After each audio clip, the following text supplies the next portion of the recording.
Hello friends, स्वागत है आप सभी का आपके अपने YouTube channel study session with H में। तो फ्रेंड्स, आज हम RBC class 12th physics chapter number 4, जैसा कि आपको दिख रहा है, विद्युत धारिता को स्टार्ट करेंगे।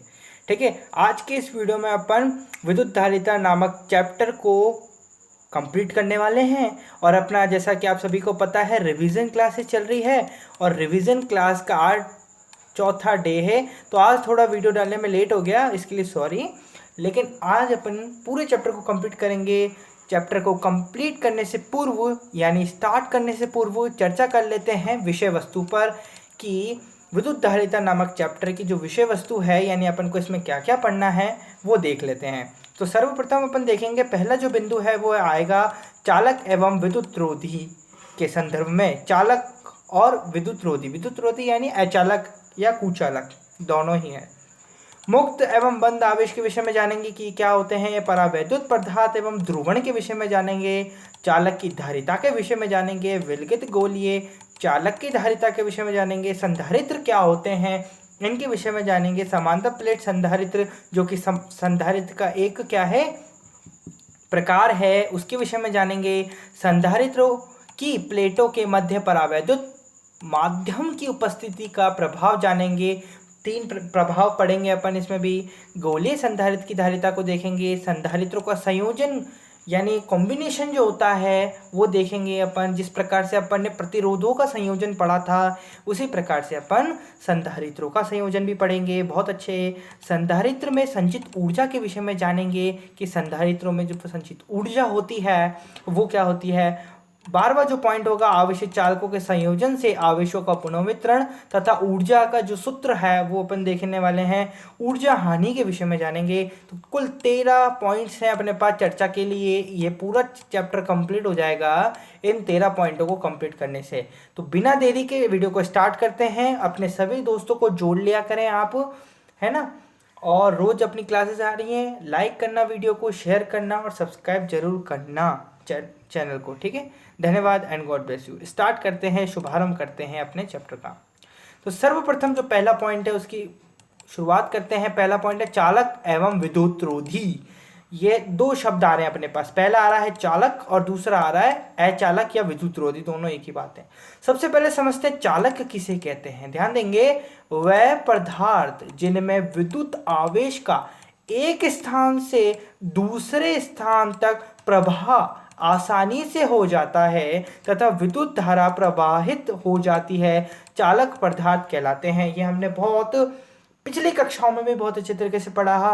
तो 12वीं कक्षा में प्रथम बार आया है कि वह पदार्थ जिनमें विद्युत आवेश का एक स्थान से दूसरे स्थान तक प्रवाह आसानी से हो जाता है तथा विद्युत धारा प्रभावित हो जाती है। जिन पदार्थों में विद्युत धारा प्रभावित हो जाती है वह पदार्थ क्या कहलाते हैं, चालक पदार्थ कहलाते हैं। उदाहरण ले लीजिए भैया, चांदी, तांबा, एल्यूमिनियम, लोहा, पारा, नमक का विलयन, अम्ल, क्षार, मनुष्य का शरीर एवं पृथ्वी आदि विद्युत के चालक होते हैं। यहाँ देख लीजिए, पृथ्वी भी है भैया। अपनी जो पृथ्वी है वो भी क्या है, चालकों में ही आती है। ठीक है ना। चांदी सबसे अच्छा चालक होता है। पूछ लिया जाएगा सबसे अच्छा चालक निम्न में से कौन है, निम्न में से कौन है, तो आप बोलेंगे चालक, चांदी जो है वो चालक का सबसे अच्छा वो है उदाहरण।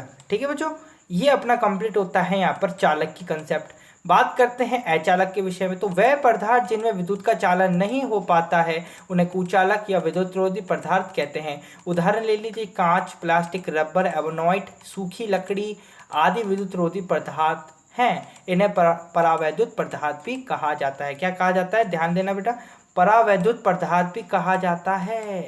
किनको, अचालकों को परावैद्युत पदार्थ भी कहा जाता है। क्या क्लियर है क्या ये। और सभी बच्चे जो मेरे साथ कंटिन्यूसली जुड़ते हैं उनको तो पता ही है कि यदि आपको इसकी पीडीएफ नोट्स चाहिए तो वो आपको बिल्कुल फ्री में उपलब्ध है। कहाँ पर उपलब्ध है, वीडियो के लास्ट में मैं आपको बता दूंगा। डिस्क्रिप्शन बॉक्स में आपके जो पीडीएफ नोट्स है वो उपलब्ध हैं, इसके डाउनलोड करें और उसका लाभ उठाएं। ठीक है बच्चों, चलिए, इतना आपके लिए मेहनत करता हूं तो एक लाइक तो बनता है। सारे के सारे बच्चे एक लाइक जरूर करेंगे। ठीक है बच्चों। अब सेकंड बिंदु, दूसरा जो बिंदु था वो था अपने पास मुक्त एवं बंद आवेश। मुक्त एवं बद्ध आवेश, बद्ध आवेश यानी बंधा हुआ आवेश। जानते हैं मुक्त एवं बंध आवेश क्या होता है? तो पहले जानते हैं मुक्त आवेश किसे कहते हैं। अब परिभाषा दे रखी है, इलेक्ट्रॉन या आवेश। देखिए हम तो बात करें सिर्फ आवेश की, हमने बोला आवेश, लेकिन आवेश कितने प्रकार के होते हैं? एक ऋण आवेश होता है, एक धन आवेश होता है। ऋण आवेश को अपन इलेक्ट्रॉन यानी इलेक्ट्रॉन से निरूपित करते हैं, और धन आवेश को हम किससे निरूपित करते हैं? प्रोटॉन से निरूपित करते हैं। लेकिन समझने योग्य बात यह है कि कभी भी जो धनावेश होता है वो अपनी स्थिति से कभी नहीं गमन करता है। जैसे हम देखते हैं ना, चालक और अचालक, इन दोनों को हम डिनोट किस प्रकार से करते हैं? इलेक्ट्रॉन के प्रवाह से। आवेश बोलते हैं हम, आवेश का प्रवाह। तो आवेश का प्रवाह जब हम बोलते हैं तब हम धनावेश की बात नहीं करते हैं, जब हम बात करते हैं इलेक्ट्रॉन के आवेश की। तो ध्यान देंगे, मुक्त एवं बंध आवेश, तो आवेश की जब भी बात होगी तब किसकी बात होगी भैया? इलेक्ट्रॉन की बात होगी। क्लियर है क्या? चलिए अब समझ लेते हैं मुक्त आवेश। तो मुक्त आवेश क्या है? इलेक्ट्रॉन या आवेश नाभिक से दूर स्थित कक्षाओं में चक्कर लगाते हैं तो इन्हें मुक्त आवेश कहते हैं। ठीक है, मुक्त आवेश कौन से आवेश होते हैं?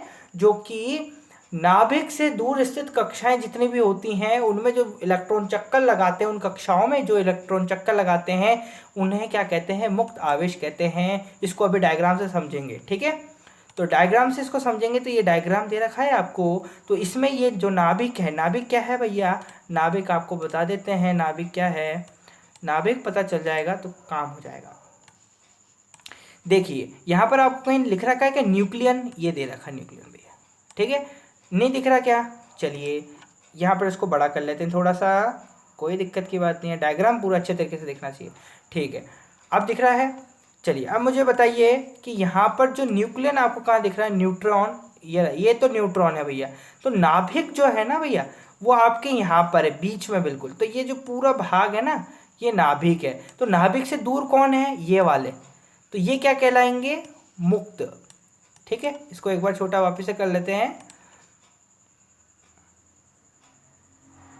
ठीक है, तो अब आप देखेंगे ये अपना क्या था? ये नाभिक था पूरा का पूरा, जिसमें प्रोटॉन और न्यूट्रॉन दोनों होते हैं। तो यहाँ पर जो बाह्य कक्षा में उपस्थित है वो क्या कहलाएंगे? मुक्त इलेक्ट्रॉन। अब सारे बच्चे समझदार हैं, तो बद्ध आवेश क्या कहलाते हैं? बद्ध इलेक्ट्रॉन या आवेश नाभिक से बंधे हुए रहते हैं, अतः ये विचरण करने के लिए स्वतंत्र नहीं होते, यानी घूमने के लिए स्वतंत्र नहीं होते हैं। और ध्यान देंगे सारे बच्चे, और धारा के प्रभाव में अपना योगदान नहीं देते हैं। तो वो आवेश कौन से कहलाते हैं? बद्ध आवेश कहलाते हैं। यानी कि ये वाले जो आवेश है ना, ये नाभिक से अट्रैक्टेड रहते हैं, यानी नाभिक इन्हें अपनी तरफ, सॉरी ये वाला नहीं है अपने, ये वाला जो इलेक्ट्रॉन है ये इससे बद्ध रहता है। तो ये चीज़ है अपना पूरा कंसेप्ट किसका भैया? मुक्त एवं बद्ध आवेश का। ठीक है बच्चों, क्लियर है क्या? चलिए अब तीसरे बिंदु पर अपन चर्चा कर लेते हैं फटाफट से। तीसरा जो बिंदु है, निसंदेह रूप से आपको सबके PDF नोट्स मिल जाएंगे, आप सिर्फ पढ़ने पर ध्यान दें। परावैद्युत पदार्थ, परावैद्युत पदार्थ एवं ध्रुवण। तो दो बातें आ रही हैं हमारे पास, एक तो परावैद्युत पदार्थ आ रही है और दूसरा आ रहा है ध्रुवण। समझेंगे सबसे पहले परावैद्युत पदार्थ को, है ना। अभी हमने पीछे क्या पढ़ा? हमने अभी एक बार पीछे एक चीज़ पढ़ी थी, ये देखिए मैं आपको बता देता हूँ। ये देखिए, ये परावैद्युत पदार्थ पढ़ा था ना भैया अपन ने, किस में पढ़ा था? अचालक में। तो हमने देखा था कि इन्हें परावैद्युत पदार्थ भी कहते हैं। किन्हें? अचालक को। अचालक को क्या कहते हैं? परावैद्युत पदार्थ भी कहते हैं। तो इस बात को अपन समझेंगे, अभी देखेंगे। परावैद्युत पदार्थ समझते हैं वह पदार्थ जो विद्युत धारा का चालन नहीं करते, परंतु बाह्य विद्युत क्षेत्र में रखने पर, कहाँ पर? बाह्य विद्युत क्षेत्र में रखने पर विद्युत प्रभाव का प्रदर्शन करते हैं, परावैद्युत पदार्थ कहलाते हैं। विद्युत प्रभाव का प्रदर्शन करते हैं, परावैद्युत पदार्थ कहलाते हैं। ठीक है बच्चे, उदाहरण एवोनॉइट, मोम, कागज, अभ्रक, तेल, ये सारे कौन से पदार्थ हैं?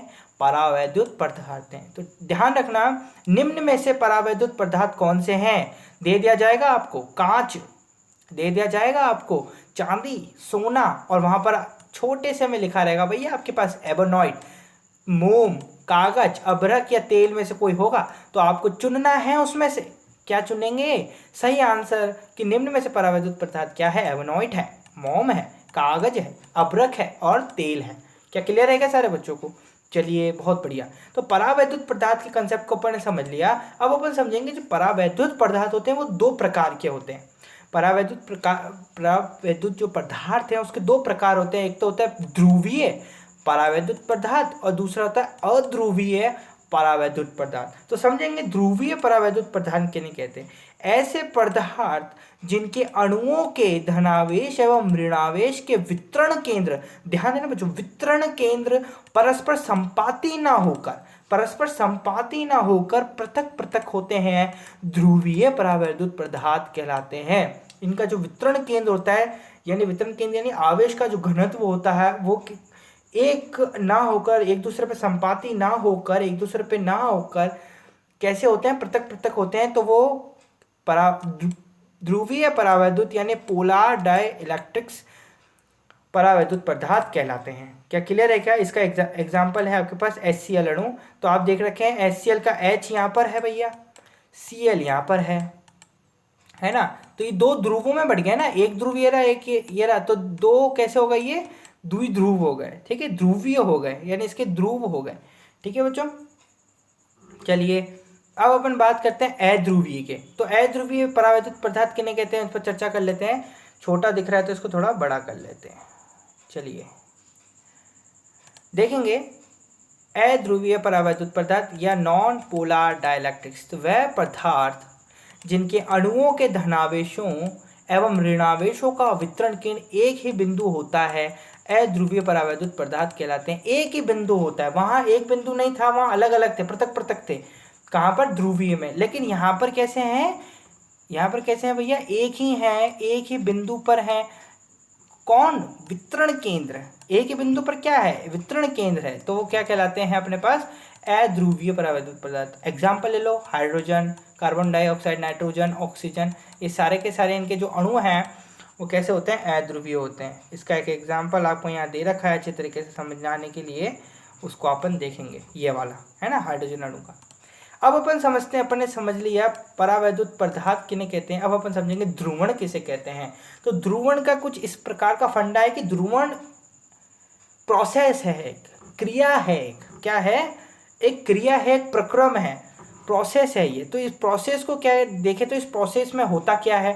तो देखेंगे बाह्य विद्युत क्षेत्र की उपस्थिति में, बाह्य विद्युत क्षेत्र की उपस्थिति में परावैद्युत पदार्थ में, यानी ये वाले जो पदार्थ हैं, कोई सा भी ले लो, ध्रुवीय अध्रुवीय कोई सा भी ले लेने हैं, बाह्य विद्युत क्षेत्र में, बाह्य क्षेत्र की उपस्थिति में परावैद्युत पदार्थ में विद्युत द्विध्रुव आगमन प्रेरित होना परावैद्युत पदार्थ का ध्रुवण कहलाता है।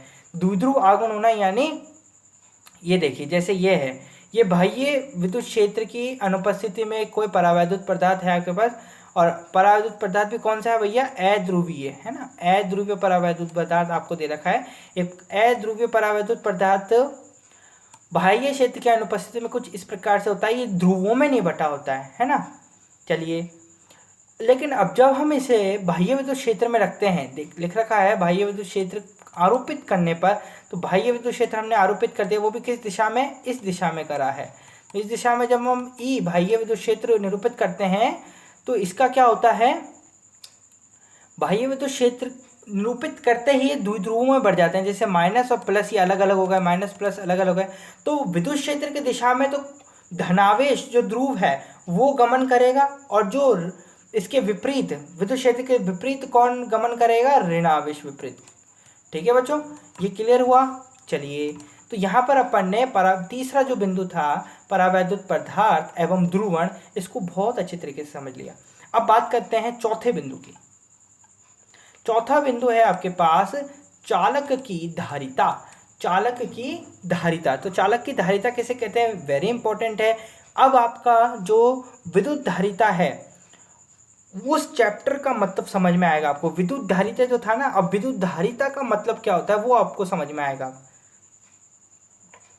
देखेंगे, चालक की धारिता आवेश की उस मात्रा के समान होती है जो चालक के विभव में इकाई वृद्धि कर दे, जो चालक के विभव में इकाई वृद्धि कर ले। जैसे कि किसी चालक की धारिता उसके आवेश ग्रहण करने की क्षमता को व्यक्त करती है कि उस चालक ने कितना आवेश अपने आप को ग्रहण करा, कितना आवेश, कितना 1 कूलम, 2 कूलम, 3 कूलम, 4 कूलम, कितना आवेश उसने उस चालक ने ग्रहण करा। तो ये जो क्षमता है, ग्रहण करने की जो क्षमता है वो क्या कहलाती है? देखिए, ग्रहण करने की जो क्षमता है, आवेश ग्रहण करने की जो क्षमता है वो क्या कहलाती है भैया? चालक की धारिता कहलाती है। एक चालक विभव के एक निश्चित अधिकतम मान तक ही आवेश ग्रहण कर सकता है। मतलब एक जो चालक है विभव के एक निश्चित अधिकतम मान तक ही आवेश ग्रहण कर सकता है, उससे ज़्यादा नहीं कर सकता। तो धारिता का ऐसा ही मात्रक कितना होता है? कूलॉम प्रति वोल्ट होता है, जिसे फैराड प्रतीक भी एफ प्रतीक एफ से कहते हैं। ठीक है, मतलब एक फैराड बराबर कितना होता है? 1 कूलॉम बटा 1 वोल्ट। ठीक है, 1 वोल्ट या विभवांतर आप कह सकते हैं। वैसे तो अपन किसकी मात्रक की चर्चा कर रहे हैं तो यहाँ पर हो जाएगा। तो C बराबर Q/V जो है इसका सूत्र हो जाएगा धारिता का। धारिता को ज्ञात करने का जो सूत्र है भैया आपके पास क्या हो जाएगा? ये वाला हो जाएगा। वेरी इंपॉर्टेंट, लगा लेना। सूत्र का अब दौरा आपका स्टार्ट होता है ना? फॉर्मूला नंबर 1 है ये आपका। ठीक है, अब यहाँ से आपके स्टार्ट हो जाएंगे सूत्र आना, यानी फॉर्मूलाज आना। मैं आपको बताता जाऊंगा, लिखते जाएं इस बात को। नहीं लिखें तो PDF आपके लिए उपलब्ध है, वहाँ से देख लेना। बात करेंगे 5वें बिंदु पर विलगित गोलीय चालक की धारिता। अभी अपन ने समझ लिया कि चालक की धारिता किसे कहते हैं, और इसका जो सूत्र था वो हमने देख लिया, Q/V। ठीक है, अब अपन धारिता का परिकलन करेंगे विलगित गोलीय पर। तो जो विलगित गोलीय होता है उस पर अपन क्या करेंगे? गोलीय चालक यानी वो कितनी धारा, यदि मैं विलगित गोलीय को यदि आवेश देता हूं और यदि मुझे उस आवेश की, यदि आवेश ग्रहण करने की मात्रा यदि जाननी है किसकी? विलगित गोलीय की, कि विलगित गोलीय चालक कितना भी बड़ा हो, उसकी त्रिज्या पे डिपेंड करेगा वो तो, लेकिन यदि मैं उसको आवेश दे रहा हूँ तो वो कितना आवेश ग्रहण कर सकता है, यदि मुझे ये पता लगाना हो तो उसके लिए मेरे पास सूत्र क्या होगा भैया? ये वाला होगा। ठीक है ना, C बराबर Q/V होता है। तो इसका हो जाएगा 4πε0r, ये हो जाएगा अपना विलगित गोलीय चालक के लिए। ठीक है, यदि गोलीय चालक किसी परावैद्युत माध्यम में स्थित हो जिसका परावैद्युतांक ER हो तो इसकी धारिता क्या हो जाएगी? Cm/C बराबर εr। ठीक है, ये हो जाएगी, यानी माध्यम में जो होगा वो किसके बराबर हो जाएगा? C/r के बराबर। यानी माध्यम में, यानी निर्वात में जो थी, निर्वात में कितनी थी भैया आपके पास? निर्वात में ये वाली थी, है ना? निर्वात में ये वाली थी। अगर इसको यदि माध्यम में आपने रख दिया और मान लीजिए माध्यम आपका परावैद्युतांक है ना? परावैद्युतांक εr की वैल्यू आपको कुछ दे रखी, समथिंग a मान लेते हैं। तो यदि आपको उस माध्यम में उस विलगित गोलीय चालक की यदि धारिता ज्ञात करनी तो आप क्या करेंगे? जो निर्वात में उसकी धारिता थी, जो निर्वात में उस चालक की धारिता थी, उससे आपको उसके परावैद्युतांक से, माध्यम के परावैद्युतांक से आपको मल्टीप्लाई कर देना है। तो आपके पास क्या निकल के आ जाएगा? माध्यम की, उस विलगित गोलीय चालक की माध्यम में धारिता आपको पता चल जाएगी। और इसका डायग्राम आपको यहाँ दिख रहा है। ठीक है बच्चों, तो आपको मेनली आपको क्या ज्ञात करना है? F2 अपना आ चुका है, F2 अपना आ चुका है, यानी F2 यानी फॉर्मूला नंबर 2 आ चुका है, C बराबर Q/V, है ना? अब इसके अंदर मैं ये भी कवर करता जा रहा हूँ कि एक चैप्टर में कितने फॉर्मूलाज हैं, ये भी अपने कंप्लीट हो रहे हैं। ठीक है, इससे क्या होता है कि अपने स्पष्टता आ जाती है, अपन को क्लैरिटी आ जाती है। अपने पास बहुत सारा मटेरियल है, ये मटेरियल यानी अपने दिमाग में बहुत सारा अपन ने याद कर रखा है, लेकिन उसका स्पष्टीकरण होना बहुत आवश्यक है। तो स्पष्टीकरण के लिए आपके लिए हर चैप्टर में से मैंने फर्स्ट, सेकंड, थर्ड जितने भी चैप्टर कराए हैं अभी मैंने, तो उनमें आपको सारे के सारे फॉर्मूलाज मैंने आपको करवाए हैं। तो इसी प्रकार से अपना आगे का भी फॉर्मेट चलेगा, पूरी बुक अपन ऐसे ही कंप्लीट करेंगे। ठीक है, चलिए, विलगित गोलीय चालक की धारिता अपने कंप्लीट हो चुका है। अब नेक्स्ट टॉपिक है अपने पास संधारित्र, यानी इसको कहते हैं कंडेंसर। ठीक है, तो संधारित्र जो होता है वो क्या होता है, पहले तो ये समझ लीजिए। संधारित्र एक ऐसी युक्ति है जिसमें किसी चालक के आकार में वृद्धि किए बिना, जो चालक पदार्थ होता है ना, उसके आकार में वृद्धि किए बिना आवेश की स्थिर मात्रा पर, मतलब जितना आवेश उसको दे रखा है उसकी स्थिर मात्रा पर उसके विभव में कमी करके चालक की धारिता में वृद्धि होती है। तो इस प्रकार का जो युक्ति होती है वो संधारित्र कहलाती है। ठीक है, इस प्रकार की जो युक्ति होती है वो संधारित्र कहलाती है। इसको आप क्या कर लेना, नोट कर लेना एक बार, अभी आप फटाफट से लिख लेना, ये याद हो जाएगी आपको। ठीक है, फिर नेक्स्ट बिंदु है इस प्रकार किसी आवश्यक चालक के निकट अन्य भूसंपर्कित। अब अपन क्या देख रहे हैं भैया, देखिए एक बार अपन इस पर चर्चा कर लेते हैं। अभी अपन ने क्या समझा, संधारित्र को समझा कि संधारित्र किसे कहते हैं, संधारित्र है क्या, क्या है संधारित्र? एक ऐसी युक्ति है जिसमें किसी चालक के आकार में वृद्धि किए बिना आवेश की स्थिर मात्रा पर उसके विभव में कमी करके चालक की धारिता में वृद्धि कर देते हैं, तो उसको हम संधारित्र कहते हैं। तो संधारित्र का एक सिद्धांत भी आपसे पूछ लिया जाता है कभी कभार। क्या पूछ लिया जाता है? संधारित्र का सिद्धांत। तो संधारित्र का सिद्धांत क्या होता है कि किसी आवेशित चालक के निकट, कोई आवेशित चालक है उसके निकट अन्य भूसंपर्कित चालक, यानी एक भूसंपर्कित चालक है आपके पास जो भूसंपर्कित है, लाने पर चालक की धारिता में बहुत अधिक वृद्धि हो जाती है। चालक की, ये वाला जो चालक था अपने पास, उसमें उसकी धारिता में यानी सी में क्या हो जाती है, वृद्धि हो जाती है। तो ये ही संधारित्र का सिद्धांत कहलाता है। क्लियर है क्या? अब अपन देख लेते हैं कि संधारित्र जो होता है वो चालकों की आकृति के आधार पर 3 प्रकार का होता है। लिख रखा है चालकों की आकृति के आधार पर मुख्यतः 3 प्रकार के संधारित्र होते हैं। पहला समांतर प्लेट संधारित्र, गोलीय संधारित्र और बेलनाकार संधारित्र। इनमें से हम इस अध्याय में पहले 2 संधारित्र यानी समांतर प्लेट संधारित्र और गोलीय संधारित्र पर ही चर्चा करेंगे। तो बात करते हैं अब संधारित्रों के प्रकार पर। तो देखेंगे अपन संधारित्र के जो प्रकार हैं वो 3 प्रकार के हैं। समांतर प्लेट संधारित्र, गोलीय संधारित्र और बेलनाकार संधारित्र, जिसमें से अपन को ये नहीं पढ़ना है भैया, पढ़ना है अपन को समांतर प्लेट और गोलीय संधारित्र। तो देखेंगे समांतर प्लेट संधारित्र जो है उसकी परिभाषा क्या कहती है।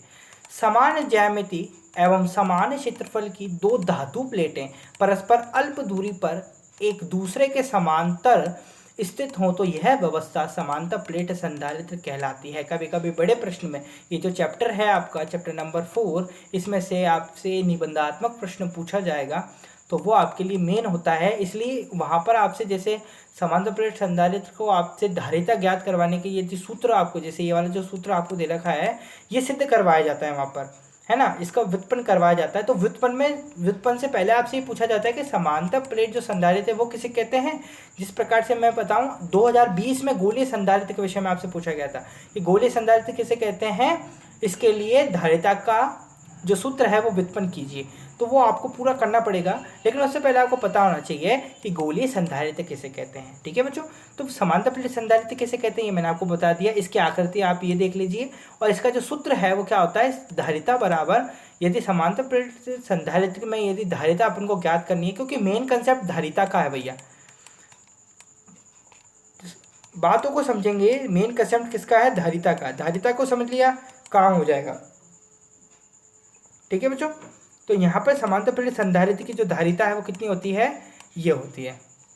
बात करेंगे गोलीय संधारित्र की, तो परस्पर समान एवं विपरीत प्रकृति के आवेश से युक्त लगभग समान आकार वाले सकेंद्रीय चालक गोलों से बनी हुई युक्ति को गोलीय संधारित्र यानी स्फेरिकल कैपेसिटर कहते हैं। हाँ, तो संधारित्र को अपन इंग्लिश में क्या कहते हैं, कैपेसिटर कहते हैं। मैंने थोड़ा गलती से कह दिया था, कैपेसिटर कहते हैं। क्या कहते हैं भैया, कैपेसिटर, जो कि यहाँ पर आपकी स्पेलिंग लिख रखी है।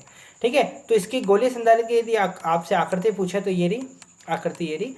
और इसका जो सूत्र होता है किसमें, निर्वात में, वो होता है 4πε0 R1 R2 upon R1 minus R2। अतः यदि निर्वात के लिए इस गोलीय संधारित्र की धारिता C0 है तो अपना निर्वात के लिए, तो अपन गोलीय संधारित्र को अपन समझ सकते हैं। तो यहाँ समझ में आया कि ये बात संधारित्र का कंसेप्ट। चलिए फिर आगे बढ़ते हैं। ठीक है, अब अपन क्या समझेंगे कि भैया जो अपना पॉइंट था, पॉइंट क्या था, अपने पॉइंट चल रहे थे, उसमें अपन ने समांतर प्लेट संधारित्र समझ लिया, गोलीय संधारित्र समझ लिया। अब अपन समझेंगे संधारित्रों की प्लेटों के मध्य, यानी समांतर प्लेट संधारित्रों की प्लेटों के मध्य परावैद्युत माध्यम की उपस्थिति। तो ये 3 प्रकार के हैं परावैद्युत माध्यम की उपस्थिति। पहला कि समांतर प्लेट संधारित्र की धारिता जबकि प्लेटों के मध्य परावैद्युत पदार्थ पूर्णतः भरा हो, यानी पूरा भरा हो प्लेटों के मध्य। दूसरी स्थिति बनती है कि समांतर प्लेट संधारित्र की धारिता जबकि परावैद्युत पदार्थ अंशतः भरा हो, यानी थोड़ा भरा हो, अंशतः भरा हो। फिर तीसरी बात आती है समांतर प्लेट संधारित्र की धारिता जबकि विभिन्न मोटाई के भिन्न भिन्न परावैद्युत पदार्थ भरे हों, यानी भिन्न भिन्न पदार्थ के परावैद्युत पदार्थ भरे हों, तो उसके लिए। तो 2021 के लिए अपने लिए ये टॉपिक हट चुका है, इसको नहीं पढ़ना है अपन को, इसलिए मैंने क्रॉस लगा रखा है सिर्फ 2021 के लिए। जो बच्चा 2022 में या 23 में ये वीडियो देख रहा है उसके लिए ये अप्रूव्ड है, ठीक है बच्चों, उस परिस्थिति के अनुसार, ठीक है। तो अपन सबसे पहले जानेंगे समांतर प्लेट संधारित्र की धारिता, जबकि प्लेटों के जो मध्य परावैद्युत पदार्थ है वो कैसा भरा है, पूर्णतः भरा हो। तो परावैद्युत पदार्थ क्या है, ये जो ग्रे ग्रे आपको दिख रहा है ना, ये परावैद्युत पदार्थ है। तो आप देख लेंगे समांतर प्लेट संधारित्र की जो प्लेटें हैं, एक प्लेट ये रही, एक प्लेट ये रही, और इनके मध्य जो है वो कैसा भरा हुआ है, पूर्णतः भरा हुआ है। तो इसका जो सूत्र है वो मैंने आपको बता दिया, C0 बराबर epsilon not A upon D, ठीक है, ये कंप्लीट है। चलिए, समांतर प्लेट संधारित्र की धारिता जबकि परावैद्युत पदार्थ कैसा भरा हो, अंशतः भरा हो, यानी थोड़ा भरा हो। तो अंशतः भरा होने के लिए देख लीजिए, ये परावैद्युत पदार्थ है अपना, अंशतः भरा हुआ है। तो इसके लिए जो सूत्र हो जाएगा धारिता का वो हो जाएगा A epsilon not upon D minus T plus T upon epsilon R बराबर हो जाएगा A epsilon not upon D minus T 1 minus 1 upon epsilon R। तो ये अपना सूत्र हो जाएगा किसका, जब वो अंशतः भरा हो परावैद्युत पदार्थ समांतर प्लेट के संधारित्र की प्लेटों के मध्य। बच्चा क्लियर है क्या ये पॉइंट, 8वां पॉइंट क्लियर होना चाहिए सबको, ठीक है। यहाँ से न्यूमेरिकल क्वेश्चन है, लेकिन आपसे न्यूमेरिकल क्वेश्चन कमी है इस वाले चैप्टर से पूछा, इसमें से निबंधात्मक आपसे पूछा जा सकता है, ठीक है। बाकी आपको न्यूमेरिकल की भी तैयारी करनी है। तो 8वां पॉइंट अपना क्लियर होता है। नेक्स्ट पॉइंट पे बढ़ते हैं आगे, संधारित्रों का संयोजन। बहुत ही इंटरेस्टिंग पॉइंट है संधारित्रों का संयोजन।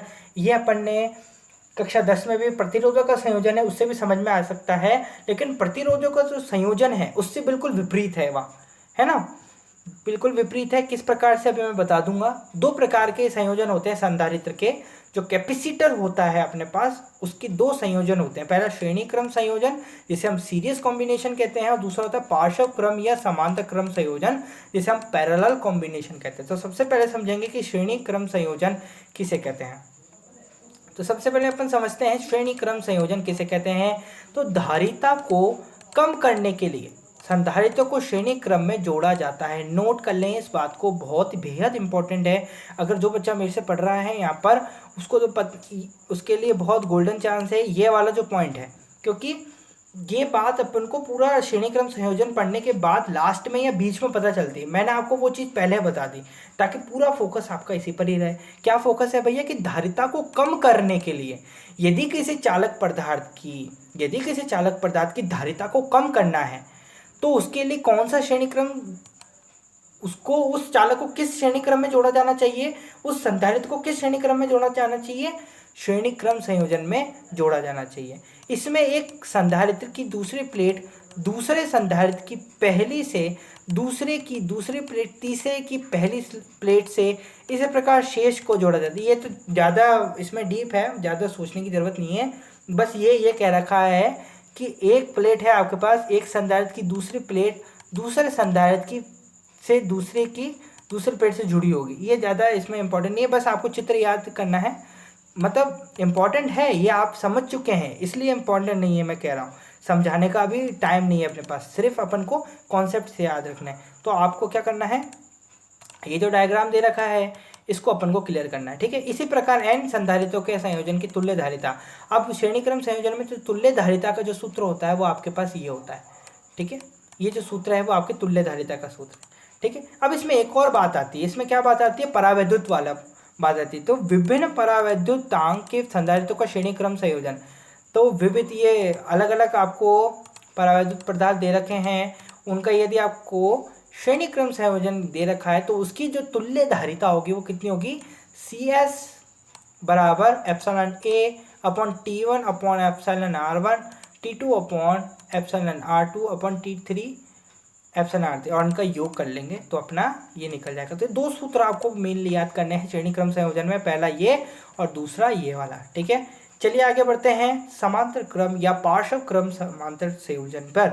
तो समांतर क्रम संयोजन यानी पैरेलल कॉम्बिनेशन क्या है समझते हैं। संधारित्रों का ऐसा संयोजन जिसमें प्रत्येक संधारित्र पर विभवांतर का मान एक समान हो उसे समांतर क्रम संयोजन कहते हैं। यदि संधारित्रों को इस प्रकार संयोजित करें कि उन सभी को पहली प्लेटें एक बिंदु पर तथा दूसरी प्लेटें एक साथ अन्य बिंदु पर जुड़ी हों तो इसे संधारित्र या समांतर क्रम संयोजन कहते हैं। बहुत अच्छी तरीके से समझ में आना चाहिए। यह थ्योरी है कि ऐसा संयोजन जिसमें प्रत्येक संधारित्र पर विभवांतर का जो मान होता है वो एक समान रहता है, लेकिन श्रेणी क्रम संयोजन में विभवांतर का मान अलग अलग रहता है। ठीक है, उसे समांतर क्रम संयोजन कहते हैं। यहाँ पर परिभाषा दूसरे तरीके से दे रखी है। अगर हम तुल्य प्रतिरोधक यदि तुल्य धारिता की बात करें तो वो आती है ये वाली। तो यहाँ पर आपकी समांतर क्रम संयोजन की जो तुल्य धारिता होती है वो ये होती है। इसका जो वो है चित्र वो आपको छोटा सा दिख रहा होगा, मैं आपको बड़ा करके दिखा देता हूँ। यहाँ पर ये देखिए, ये आपका समांतर क्रम संयोजन है ना, जिसमें किस प्रकार से आपको जुड़ रखा है आप देखेंगे। ये समांतर क्रम में एक संधारित्र है, ये दूसरा समांतर संधारित्र और ये तीसरा, ये तीनों जुड़े हुए हैं और इनके जो तीनों के पॉजिटिव टर्मिनल्स हैं वो एक से जुड़े हुए हैं। ठीक है, और जो नेगेटिव है वो इस वाले बिंदु से जुड़े हुए हैं। ठीक है, तो इस प्रकार का संधारित्रों का समांतर क्रम संयोजन आपको इस प्रकार से समझ में आना चाहिए। ठीक है, समझ में आया। अब बात कर लेते हैं इसी के अंदर दूसरा, जैसे अपन ने श्रेणी क्रम संयोजन में समझा था उसी प्रकार से इसमें भी है। क्या है? परावैद्युत पदार्थ। तो परावैद्युत पदार्थ के विषय में जानते हैं। यदि संधारित्रों की प्लेटों के मध्य समान मोटाई d के epsilon r1, epsilon r2, epsilon r3 पर अवैद्युतांक वाले पदार्थ चित्र 4.19 में यानी नीचे वाले चित्र में दिखाए गए या दर्शाए गए अनुसार रखे जाएं, तब इनको समांतर क्रम में जुड़े संधारित्रों के तुल्य माना जा सकता है। यहाँ A1, A2, A3 क्रमशः परावैद्युत पट्टियों के क्षेत्रफल है। तो इसका जो सूत्र है मेनली आपको वो याद रखना है। वो जो सूत्र है आपका वो आपका ये वाला है, इसको आपको याद रखना है। ठीक है, क्या है सूत्र? Cp बराबर एप्सिलॉन नॉट अपॉन डी, फिर A1 epsilon r1 plus A2 epsilon r2 plus A3 epsilon r3। Clear रहेगा सारे बच्चों को? इसका जो चित्र है, डायग्राम है, वो ये रहा। PDF नोट्स में आप अच्छी तरीके से देख सकते हैं। क्या क्लियर रहेगा? 10वां पॉइंट। चलिए अब आगे बढ़ते हैं। आगे है संधारित्र में संचित ऊर्जा। तो संधारित्र में जो संचित ऊर्जा होती है इसका बहुत ही बेहद इंपॉर्टेंट है, क्योंकि ये बोर्ड एग्जाम 2018 में इससे पूछा गया था प्रश्न, और भी छोटे छोटे प्रश्न पूछ ले जाते हैं। लेकिन संधारित्र में संचित ऊर्जा डेरिवेशन के परिप्रेक्ष्य में ये इंपॉर्टेंट है। तो आपको तो सिर्फ क्या याद रखना है, रिवीजन क्लास चल रही है इसलिए अपन संधारित्र में संचित ऊर्जा जो होती है उसका फॉर्मूला देखेंगे। तो क्या होता है? U बराबर हाफ क्यू स्क्वायर अपॉन सी, या फिर हाफ CV स्क्वायर, या फिर हाफ QV, तीनों में से कुछ भी हो सकता है। ये सूत्र सिर्फ इस पर डिपेंड करता है, ये वाले फॉर्मूले पे। ठीक है, मेनली इस वाले फॉर्मूले पे बार बार यदि आप हाफ क्यू स्क्वायर अपॉन सी लेते हैं तो क्यू का मान निकाल लो, ऐसे आप कर कर इसको निकाल सकते हैं। ये था अपना 11वां point. Last and final point है अपने पास आवेशित चालकों के संयोजन में आवेशों का पुनर्वितरण। क्या है भैया? आवेशों का पुनर्वितरण और ऊर्जा हानि। तो इसमें दो बातें आ रही हैं आपके पास। पहली बात है आवेश का पुनर्वितरण यानी रीडिस्ट्रीब्यूशन ऑफ चार्ज, और दूसरी बात आ रही है ऊर्जा हानि। तो आवेश पुनर्वितरण को समझेंगे, तो आवेश पुनर्वितरण को समझने के लिए अपन को थोड़ा स्क्रीन को जूम करना पड़ेगा। तो स्क्रीन को जूम करेंगे और अच्छी तरीके से समझेंगे अपन। तो सबसे पहले आपको क्या दे रखा है? चालकता जोड़ने से पूर्व आपको ये दो संधारित्र हैं वो दे रखे हैं, और चालकता जोड़ने के पश्चात दे रखे हैं। तो अपन को क्या समझना है? सिर्फ इसका सूत्र देखना है। तो सूत्र अपने पास ये आ जाता है। पुनर्वितरण में जो परिणाम आता है अपने पास वो ये आता है। अभी परिणाम बताता क्या है उसको देख लेते हैं एक बार। आवेशों के पुनर्वितरण के पश्चात चालकों के विभव परिवर्तनों का अनुपात उनकी धारिता के अनुपातों के व्युत्क्रम के तुल्य होता है। उपयुक्त विवेचन दो आवेशित संधारित्र जो प्रारंभ में असमान थे वे पर हैं को परस्पर जोड़े जाने के लिए भी सत्य है। तो ये बताता है, ये परिणाम है सिर्फ इसका। ज़्यादा अपन डीप नहीं जा रहे हैं, आपको भी पता क्यों नहीं, क्योंकि रिवीजन क्लास चल रही है, बार बार बताने की आवश्यकता है नहीं। अब बात करते हैं ऊर्जा हानि। तो ऊर्जा हानि का जो मेनली सूत्र है वो क्या है भैया? ये है ऊर्जा हानि, यानी आपको डेरिवेशन है उसके विषय में आपको पता है, मैं ज़्यादा डिस्कस नहीं करूँगा। डेल यू बराबर half C1 C2 upon C1 plus C2 bracket V1 minus V2 का होल स्क्वायर। तो यहाँ पर देखेंगे, एक एक बात को समझेंगे।